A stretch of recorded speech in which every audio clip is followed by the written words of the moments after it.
अन्नदाता, पग पग पर है संग तुम्हारे अन्नदाता। लहू किसानों का बन के पसीना सींचता है धरती का सीना। मेहनत का तेरी हक दिलवाने, नई तकनीक नई खोज बताने। पशुधन को गुणवान बनाना, पौध सुरक्षा को सिखलाना, खेती के सब गुर समझाने, भारत का सरताज बनाने। आठों पहर है संग तुम्हारे अन्नदाता, अन्नदाता। नमस्कार, बहुत स्वागत है आपका अन्नदाता कार्यक्रम में। मैं हूं आपके साथ शालिनी। हर रोज की तरह एक बार फिर से हम कार्यक्रम में लेकर के आए हैं खेती बाड़ी से जुड़ी हुई बहुत सी लाभकारी जानकारियां। तो चलिए सबसे पहले देखते हैं कि क्या है विशेष आज के कार्यक्रम में। गेहूं की बढ़वार को प्रभावित करने वाले खरपतवारों का नियंत्रण,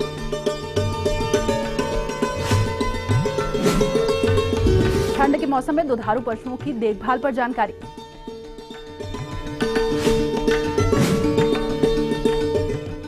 अधिक उपज हेतु गेंदा की फसल में प्रबंधन कार्य,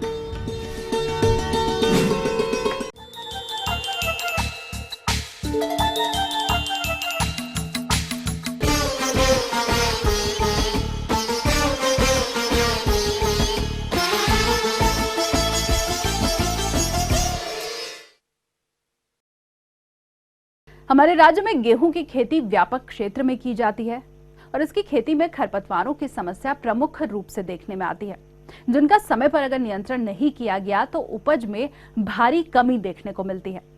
तो गेहूं की फसल को प्रभावित करने वाले खरपतवार कौन कौन से हैं और इनका नियंत्रण कैसे किया जाए, इसकी विस्तार से जानकारी दे रहे हैं कृषि विज्ञान केंद्र ग्वालियर के शस्य वैज्ञानिक डॉक्टर शैलेंद्र सिंह कुशवाहा। वर्तमान रबी मौसम में गेहूं की फसल किसान भाइयों द्वारा बहुतायत क्षेत्र में लगाई जाती है और मध्य प्रदेश की एक प्रमुख रबी की फसल है। यदि हम इस फसल में खरपतवारों का प्रबंधन नहीं करेंगे, जो उत्पादन किसान भाइयों को मिलना चाहिए वो उत्पादन लेने में आप सफल नहीं हो पाते और कृषि में आपको हानि होती है। तो आपको ध्यान देने की ज़रूरत है कि आप शुरुआत से ही जब फसल में बोने जा रहे हैं उसी अवस्था में आप खरपतवार नाशी दवाओं की व्यवस्था आप करके रखें, क्योंकि जब फसल आपकी 1 महीने की होती है उस अवस्था पर इन दवाओं का उपयोग करना होता है। तो अब आपको देखना होगा कि खेत में हमारे खरपतवार कैसे हैं।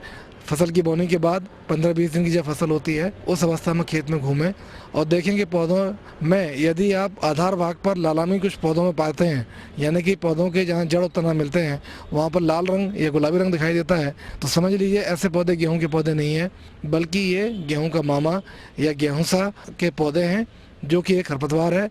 और ये नहरी क्षेत्र में जहाँ सिंचाई होती है वहाँ का एक बहुतायत से दिखने वाला और बहुत अधिक प्रकोप करने वाला खरपतवार है। साथ ही आप देख लीजिए यदि चौड़ी पत्ती वाले खरपतवार भी आपको दिखाई दे रहे हैं, जिसमें मुख्य रूप से हिरणखुरी, जंगली गोभी, पीली सेंजी, सफ़ेद सेंजी, बथुआ, खरबथुआ और आपका कृष्णनील, ये प्रमुख रूप से खरपतवार गेहूं के खेत में देखे जाते हैं। तो यदि ये खरपतवार के पौधे भी दिख रहे हैं आपको और साथ में गेहूंसा भी है, तो सल्फोसल्फ्यूरॉन और मेट सल्फ्यूरॉन मिथाइल, इन दोनों का मिश्रण आता है बाजार में 16 ग्राम की पैकिंग उपलब्ध है, इसको आप ले लीजिए। और 1 हेक्टेयर में ये जो बाजारू उत्पाद है वो 40 ग्राम के आसपास लगता है। तो आप अपने क्षेत्रफल के हिसाब से दवा उपयोग कर लें। और उपयोग कब करना है दवा, ये आप ध्यान रखें, पहला पानी लगाने के बाद जब पैर सहने की स्थिति खेत में बने उस अवस्था पर आप इन दवाओं का उपयोग किया जाना है। खेत में लेकिन नमी होना नितांत आवश्यक है। एक और सावधानी आपको रखनी है और वो है नोजल। आप फ्लैट फैन नोजल या फ्लैट जेट नोजल, जो बाजार में सामान्य भाषा में कट नोजल के नाम से व्यापारी वर्ग भी जानता है और आप भी परिचित होंगे, और इस नोजल का उपयोग करते हुए पानी की मात्रा 400 से 500 लीटर और दवा हमने बताया आपको 40 ग्राम दवा ये प्रति हेक्टेयर के मान से उपयोग करनी है। बहुत सी दवाएं ऐसी हैं जो केवल चौड़ी पत्ती वाली खरपतवारों नियंत्रण करती हैं। इन दवाओं में मुख्य रूप से आप सभी जानते हैं 2,4-D बहुत ही पुराना शाकनाशी है जो आप सभी परिचित हैं, इसका उपयोग कर सकते हैं। ये दवा 500 ग्राम सक्रिय तत्व प्रति हेक्टेयर के मान से उपयोग करनी है और ये दवा भी आपको 30 से 35 दिन के अंदर ही पहला पानी लगाने के बाद जब खेत में नमी इतनी होती है कि आपका पैर सह सके उस अवस्था में ही छिड़काव करना है।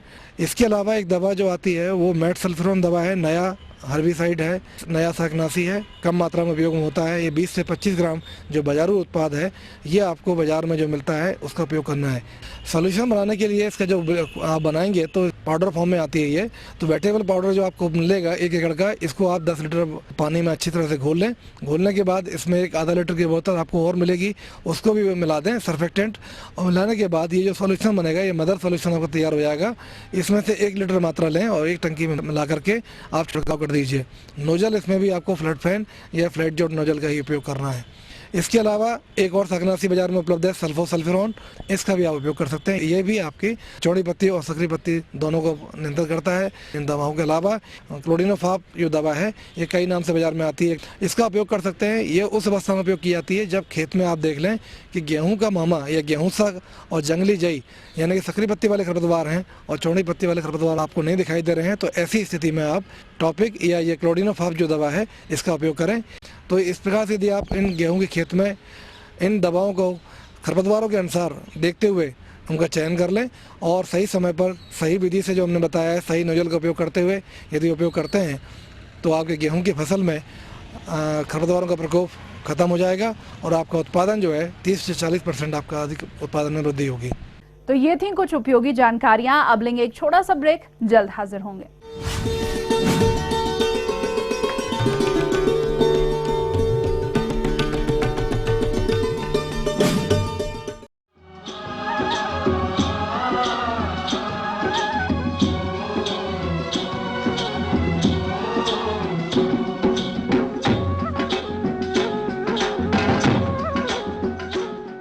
ब्रेक के बाद एक बार फिर से आप सभी दर्शकों का अन्नदाता कार्यक्रम में स्वागत है। बढ़ते हैं अगली प्रस्तुति की ओर।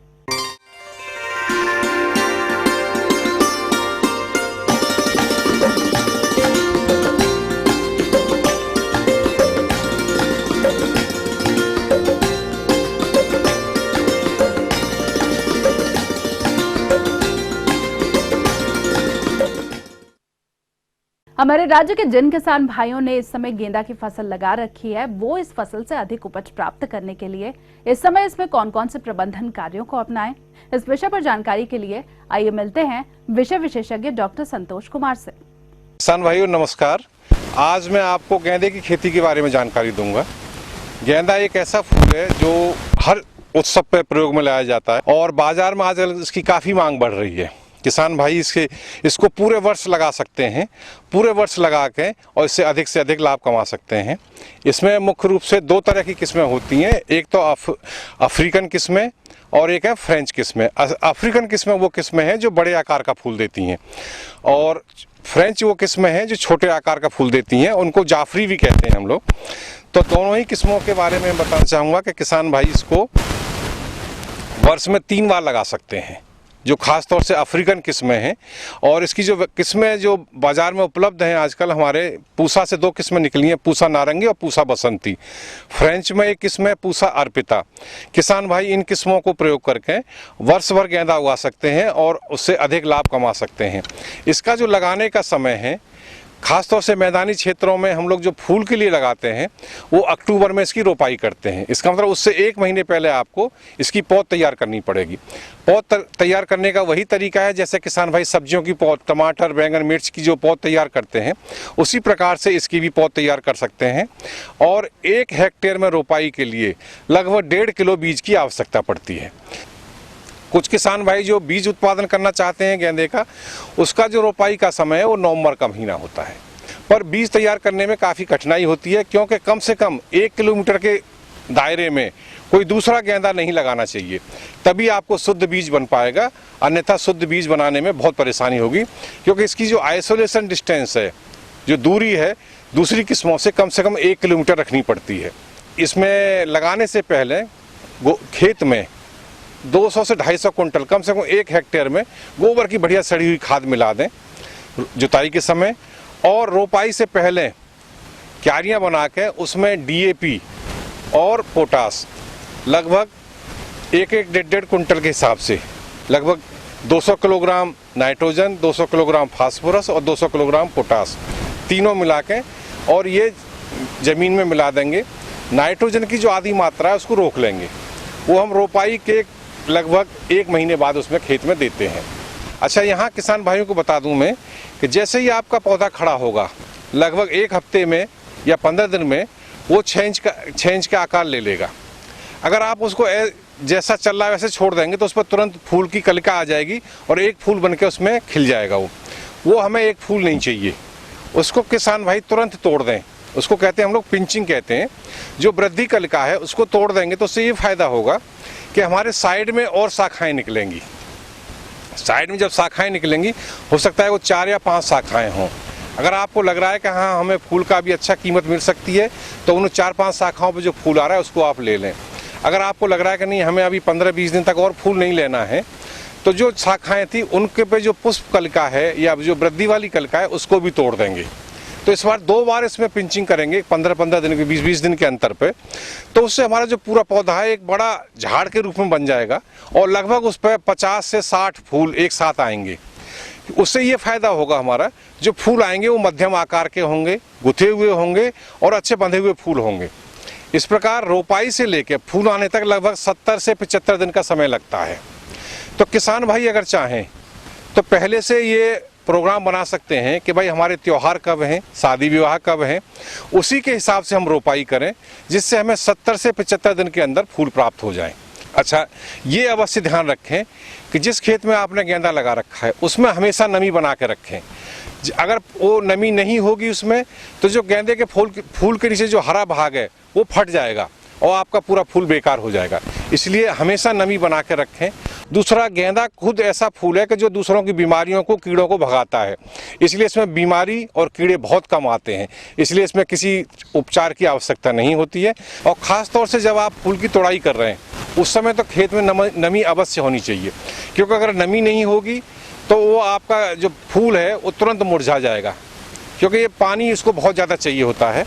तो जैसे ही फूल तोड़ेंगे आप, वो तुरंत फूल मुरझा जाएगा और उसमें आपका जो वजन कम हो जाएगा, तो बाज़ार में उसकी आपको कीमत भी उचित नहीं मिल पाएगी। इसलिए तोड़ाई से पहले 1 दिन पहले या 2 दिन पहले सिंचाई अवश्य कर दें। दूसरा, जब तोड़ाई करने जाएं आप, तो कुछ लोगों को देखा है हमने कि एक हाथ में बैग पकड़ लेते हैं या टोकरी पकड़ लेते हैं, दूसरे हाथ से फट फट फट तोड़ने लगते हैं फूल। वो बहुत गलत तरीका है। उसमें क्या होता है, जब आप खींचते हैं फूल को तो पूरा पौधा हिल जाता है नीचे से। जब उसकी जड़ हिल जाएगी तो पौधा जो और फूल देने वाला था आपका, वो पूरा पौधा वहीं सूख जाएगा, उस पर और फूल नहीं आएंगे। इसलिए टोकरी रखें या अपने पीठ पे कोई बोरी बांध कर रखें और दोनों हाथों से फूल की तोड़ाई करें। एक हाथ से पौधे को पकड़ लें, दूसरे हाथ से फूल को तोड़ें। तो उससे ये फायदा होगा कि पौधा जो है उसको कोई झटका नहीं लगेगा, कोई इसको परेशानी नहीं होगी। और इस प्रकार आप 5 से 6 बार तक फूलों की तोड़ाई कर सकते हैं। तो लगभग 200 से 250 कुंटल आपको फूल 1 हेक्टेयर से मिल जाएगा। और बाजार की कीमत के हिसाब से इसमें आपको लगभग 25 से लेकर 50 रुपये प्रति किलो के हिसाब से भाव मिल सकता है, जिससे किसान भाइयों को, जो किसान भाई नए इसमें पुष्प उद्योग में आना चाहते हैं, उनको काफ़ी लाभ होगा। तो किसान भाई इस प्रकार गेंदे की खेती करें तो उससे अच्छा लाभ होगा और समय समय पे जो फूल है वो पूरे वर्ष भर किसान भाई बाजार में दे सकते हैं।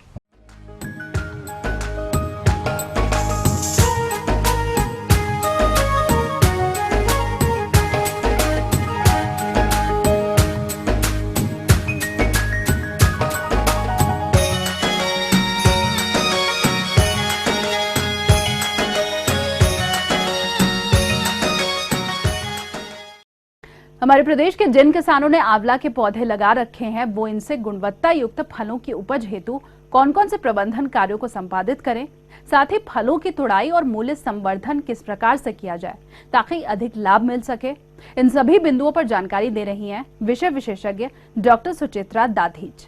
मैं आज आपको आंवले में प्रबंधन, जल प्रबंधन और तुड़ाई प्रक्रिया के बारे में बताना चाहती हूँ। आंवला जो कि अपनी मरुधर का, राजस्थान का बहुत ही मुख्य फल है, महत्वपूर्ण फल है। जो फल फटन की समस्या आंवले में आती है, उसके लिए हम बोरेक्स 0.6% घोल का छिड़काव भी कर सकते हैं, जो कि फूल लगने की प्रक्रिया को तेज करता है और फलों को झड़ने से रोकता है, फल तुड़ाव को भी अच्छा बनाता है। मार्च के महीने में जब नवीन कलियां खिलने लगे तब सिंचाई करना आरंभ करना चाहिए और जून माह तक 15 दिन के अंतराल पर 4-5 सिंचाई की आवश्यकता इसको होती है।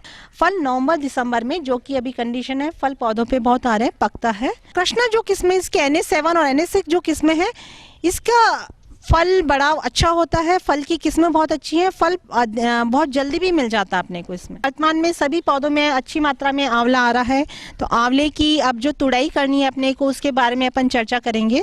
आंवले की जो तुड़ाई है उसके लिए पहले कितनी मात्रा में होता है, कलमी पौधों में, बीजू पौधों में बात करते हैं तो कलमी पौधे का पेड़ 4 से 5 वर्ष की आयु में फल देने लगता है। फूल मार्च अप्रैल में आते हैं तथा फल नवंबर दिसंबर में तोड़ने के लायक हो जाते हैं। इन एक पूर्ण विकसित कलमी पौधे, पैच बडेड पौधे से अपन कहेंगे, तो उससे अपने को 80 से 100 किलो आंवला एक पौधे से, एक पेड़ से प्राप्त हो जाता है। आंवला स्वास्थ्यवर्धक है, अधिक आय देने वाला है। इसका अधिक अपन मूल्य संवर्धन की बात करते हैं तो आंवले का मूल्य संवर्धन के बाद ही किसानों को अधिक आय प्राप्त हो सकती है। आंवले का अगर मूल्य संवर्धन करते हैं, मुरब्बा बनाते हैं, कैंडी बनाते हैं, तभी अपने को अच्छी आय प्राप्त हो सकती है। मुरब्बा से जो आय प्राप्त होती है वो अधिक होती है कैंडी की अपेक्षा। मुरब्बा के लिए अपन आंवले को सीधा अच्छे किस्म के आंवले लेके, जो कीट रहित हो, अच्छे बड़े साइज के आंवले लेके इनको अपन पानी में थोड़ी देर रखते हैं जिससे थोड़ा सा इसका केसलापन निकल जाए। या कई किसान भाई या कई जो अपने प्रचलित वो है उसमें अपन फिटकरी के पानी में रखते हैं। फिटकरी के पानी में 1-2 दिन रखने के बाद जिससे उसका कसीरापन निकल जाए, ये प्रमुख क्रिया है करने की। अगर फिटकरी के पानी में नहीं रख सकते हैं तो आंवले में पानी में रख देते हैं अपन। निकालने के बाद उसको अपन निकालते हैं, साफ पानी से धोते हैं और एक गर्म पानी से बॉईल करते हैं थोड़ी देर के लिए, जिससे उसके गुठली अलग हो जाए, आंवले की एक एक कली खिल जाए। वो कली खिलने के बाद या फिर साबुत आंवला भी अपन ले सकते हैं गर्म पानी में डाल के। उसके बाद अपन चाशनी में रखते हैं।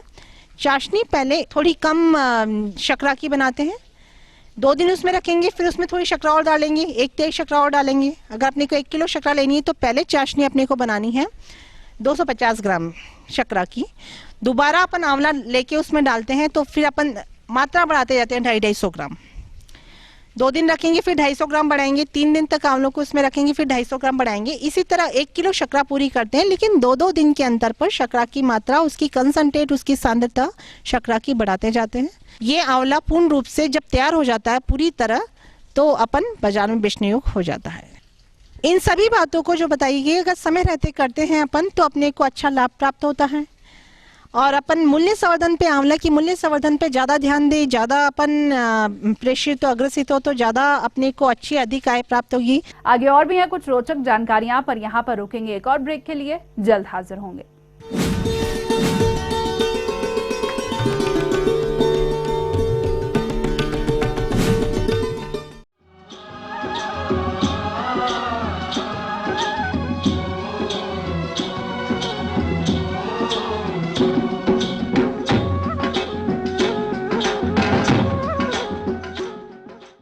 ब्रेक के बाद आप सभी दर्शकों का एक बार फिर से स्वागत है और चलिए अब रुख करते हैं अगली कड़ी की ओर।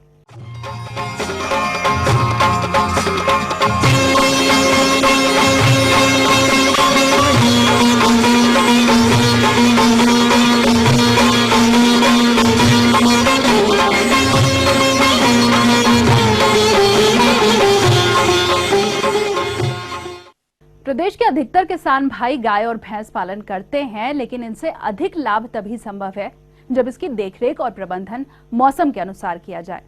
तो ठंड के मौसम में इनकी देखभाल कैसे करें, आइए जानते हैं कृषि महाविद्यालय ग्वालियर के पशु वैज्ञानिक डॉक्टर पीपी सिंह से। आज मैं आपको पशुओं में सर्दी में होने वाले बीमारियां एवं सर्दी से पशु को किस प्रकार से बचा सकते हैं, क्या क्या प्रबंधन में अपने को सावधानियां रखनी है, इसके बारे में बताने जा रहा हूं। सबसे पहली बात तो ये है कि पशुओं में सर्दियों में के मौसम में खुरपका मुंहपका करके एक बीमारी होती है जो कि विषाणु द्वारा फैलने वाली होती है। ये तेज़ी से फैलती है, तो इसके लिए सबसे पहली और महत्वपूर्ण बात यह है कि बीमारी का अपन टीकाकरण करा लें। वर्ष में 2 बार इसका टीकाकरण करवाया जाता है। सर्दी के मौसम में ही चूँकि ये बीमारी तेज़ी से फैलती है, इसलिए सितंबर अक्टूबर के माह में 1 बार टीकाकरण करा लें और 1 बार फरवरी मार्च के महीने में। टीके की क्षमता 6 माह की होती है, इसलिए साल में 2 बार टीकाकरण करा के पशुओं को इससे अपन बचा सकते हैं। दूसरी बात यह है कि पशुओं को सर्दी से कैसे बचाएं। देखिए, इसमें सबसे महत्वपूर्ण बात यह है कि चूँकि सितंबर अक्टूबर या जुलाई अगस्त से अपन माने पशुओं के ब्याने का सीजन होता है। अधिकांश हमारी भैंसें लगभग इसी सीजन में या इसी समय ब्याती हैं, नवजात बछड़े या बच्चियां पैदा होती हैं। तो इस समय सबसे पहले नवजात बछड़ों को अपने को बीमारी से बचाने के यथासंभव प्रयास करने चाहिए।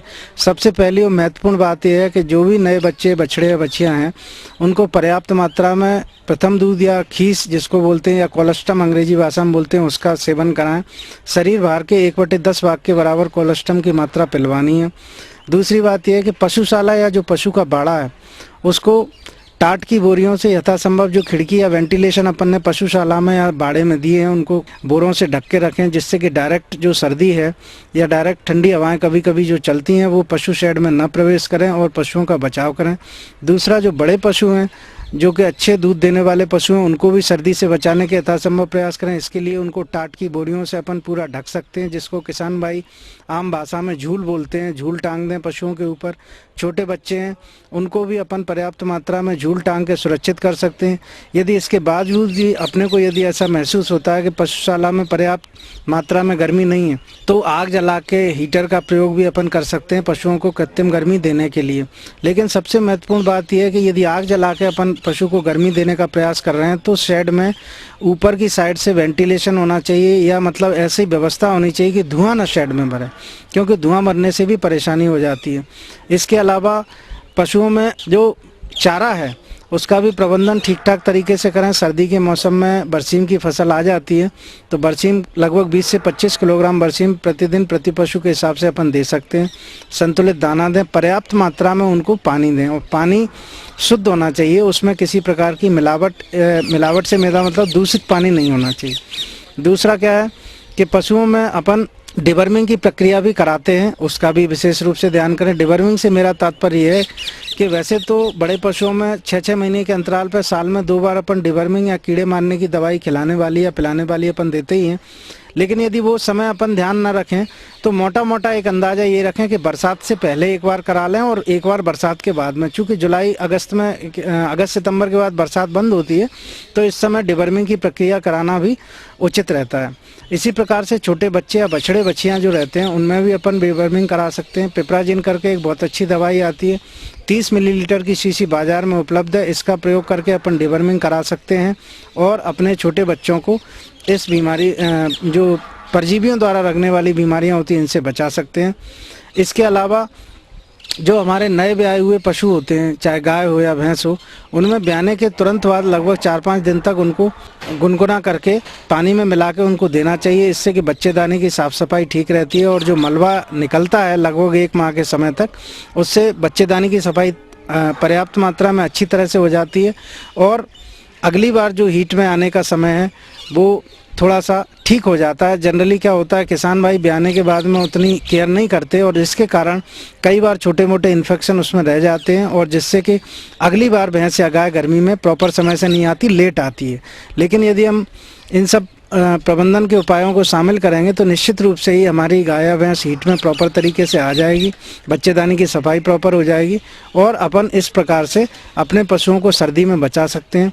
सर्दी में इसके अलावा कुछ किसान भाई ओट की फसल भी लेते हैं, वह भी बहुत अच्छी फसल होती है और उसको भी अपन 20 से 25 किलोग्राम काट के हरे चारे में शामिल कर सकते हैं। उपरोक्त तरीकों को अपनाकर निश्चित रूप से अपन पशुओं को सर्दी से बचा सकते हैं और जो सर्दी में दुग्ध उत्पादन है वैसे ही बढ़ता है, उसको और अधिक अच्छी तरीके से बढ़ा सकते हैं, मेंटेन रख सकते हैं।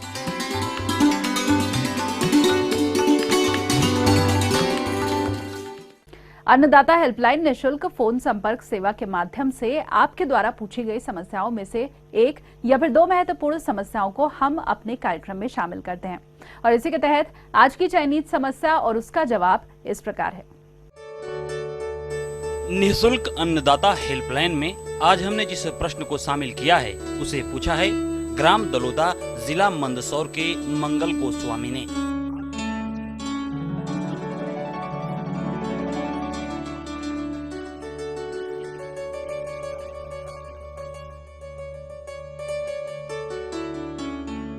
सबसे पहले यहाँ पर मौसम में बारिश पहले काफ़ी हो गई थी शुरुआत में, फिर उसके बाद बारिश रुक गई और धूप काफ़ी अच्छी खिल गई, जिसकी वजह से वायरस रोग आने की संभावना अधिक बढ़ गई है।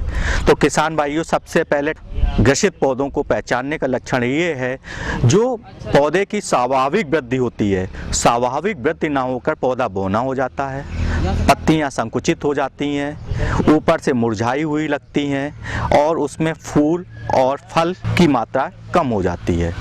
आप सबसे पहले जो पौधे बोने से दिख रहे हों, पत्तियां असंकुचित टाइप की लग रही हों, उन पौधों को आप अपने खेत से उखाड़ लीजिए और बाहर खेत के एक गड्ढा बनाइए, जिसमें उन पौधों को, ग्रसित पौधों को दबा दीजिए। फिर इनके रोकथाम के लिए, क्योंकि ये वायरस रोग वाहक कीट द्वारा फैलता है, तो वाहक कीटों को नियंत्रण करना बहुत आवश्यक है। तो वाहक कीटों के नियंत्रण के लिए और वायरस रोगों को नियंत्रण के लिए आप वेटेबुल सल्फर 2 मिलीलीटर प्रति लीटर और रोगार 1 मिलीलीटर प्रति लीटर पानी में मिलाकर छिड़काव करते रहिए। 10-15 दिन के बाद पुनः इसको छिड़काव करिए, आपका मिर्च सुरक्षित रह सकती है। लेकिन इसके साथ साथ आप अपने पड़ोस के खेतों के किसानों भाइयों को भी इस मात्रा का छिड़काव जरूर बताइए, क्योंकि विषाणु के जो रोग वाहक कीट हैं वो दूसरे के खेत से आपके खेत में आ सकते हैं। इसलिए आप अपने खेत को सुरक्षित करने के लिए आप अपने बगल के खेतों को सुरक्षित करना बहुत आवश्यक है। पड़ोस के खेत वाले कृषक भाइयों को भी इस चीज़ की जानकारी दीजिए।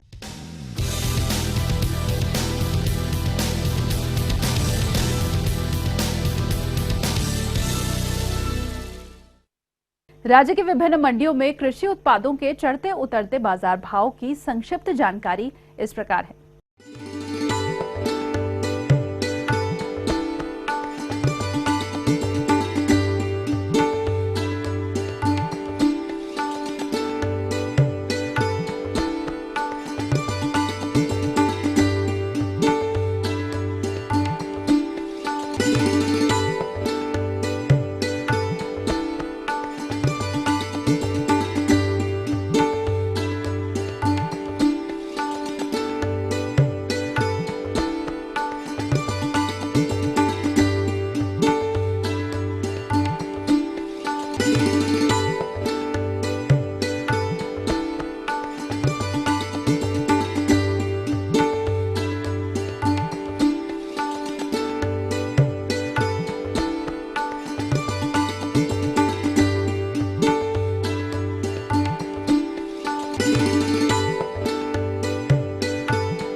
और आइए अब देखते हैं कल दिखाए जाने वाले कार्यक्रम की मुख्य झलकियां। ठंड के मौसम में मुर्गियों की देखरेख और प्रबंधन पर जानकारी। बैंगन की फसल को हानि पहुंचाने वाले कीट और रोगों का नियंत्रण। हम ये उम्मीद करते हैं कि आज का कार्यक्रम आप सभी दर्शकों के लिए उपयोगी रहा होगा। किसान भाइयों, अन्नदाता आपकी सेवा के लिए संकल्परत है। कृषि संबंधित समस्या और सुझावों के लिए आप हमें इस पते पर संपर्क कर सकते हैं। प्रोड्यूसर अन्नदाता, ETV, Madhya Pradesh, Chhattisgarh, Ramoji film city, Hyderabad 501512। साथ ही आप हमें ईमेल भी कर सकते हैं। हमारा ईमेल आईडी है annadatamp@etv.co.in। इसके अलावा आप हमें निःशुल्क हेल्पलाइन नंबर 1800-108-4599 पर सोमवार से शनिवार सुबह 10 से शाम 4 बजे के बीच संपर्क कर सकते हैं। तो फिलहाल अन्नदाता की पूरी टीम को दीजिए इजाजत। कल फिर से इसी समय आपसे मुलाकात होगी कृषि संबंधित कुछ और महत्वपूर्ण जानकारियों के साथ। नमस्कार।